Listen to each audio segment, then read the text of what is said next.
Hello friends, இன்றைக்கி நம்ம தக்காளி ஃப்ரைட் ரைஸ் செய்ய போகிறோம். வாங்க அது எப்படி செய்யணும்னு பார்க்கலாம். அதுக்கு தேவையான பொருட்கள்: வெங்காயம், தக்காளி, வேக வச்ச பட்டாணி, முந்திரி, ஏலக்காய், கிராம்பு, பட்டை, காஞ்ச மிளகாய், பச்சை மிளகாய், பூண்டு, இஞ்சி, துருவின கேரட், எண்ணெய். நான் 2 கப்பு பாஸ்மதி ரைஸ் 2 கப் தேங்காய் பால், 2 கப் தண்ணி வச்சு வேக வச்சுருக்கிறேன். அப்புறம் தேவையான உப்பு. தாங்க தக்காளி ஃப்ரைட் ரைஸ் செய்ய தேவையான பொருட்கள். வாங்க இது எப்படி செய்யுதுன்னு பார்க்கலாம். இப்போது காஞ்ச மிளகாய், பச்சை மிளகாய், பூண்டு, இஞ்சி இதை 4த்தையும் சேர்த்து அரைக்க போகிறோம். இப்போ ஸ்டவ்வை ஆன் பண்ணியிருக்கேன். ஒரு குக்கர் வச்சுருக்கேன். அதில் எண்ணெய் ஊற்றிக்கலாம்.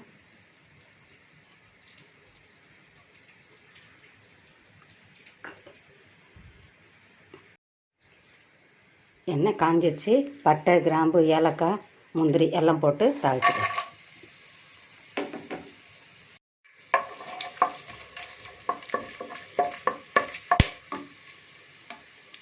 இப்போ அரிஞ்ச வெங்காயத்தை சேர்த்துக்கலாம்.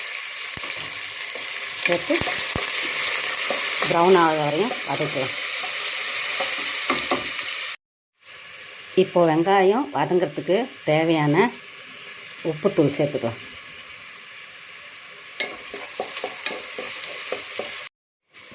இப்போ வெங்காயம் வதங்கிடுச்சு. தக்காளி சேர்த்துக்கலாம். தக்காளியை சேர்த்து நல்லா வதக்கலாம். தக்காளி வதங்கிடுச்சு. இப்போது இஞ்சி, பூண்டு, பச்சை மிளகாய், காஞ்ச மிளகாய் சேர்த்து அரைச்ச பேஸ்ட்டை இதில் சேர்த்துக்கலாம்.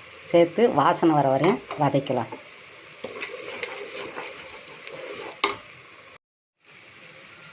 இப்போது துருவின கேரட்டு 1/2 கப் சேர்த்துக்கலாம்.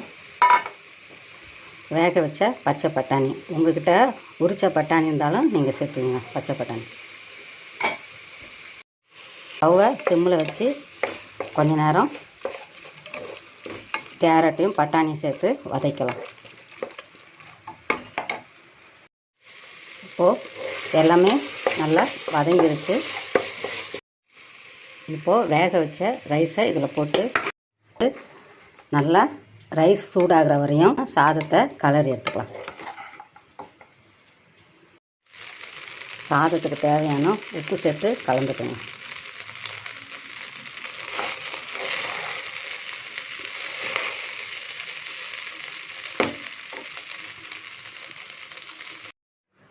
இப்போது தக்காளி ஃப்ரைட் ரைஸ் ரெடி ஆயிடுச்சு. அது மேலே கொஞ்சம் கொத்தமல்லி தலையை தூவி சூடாக பரிமாறுங்க. இதை நீங்கள் ஒரு வாட்டி ட்ரை பண்ணி பாருங்கள். இந்த வீடியோ உங்களுக்கு பிடிச்சிருந்துன்னா லைக் பண்ணுங்கள், ஷேர் பண்ணுங்கள், சப்ஸ்கிரைப் பண்ணுங்கள். பாய்.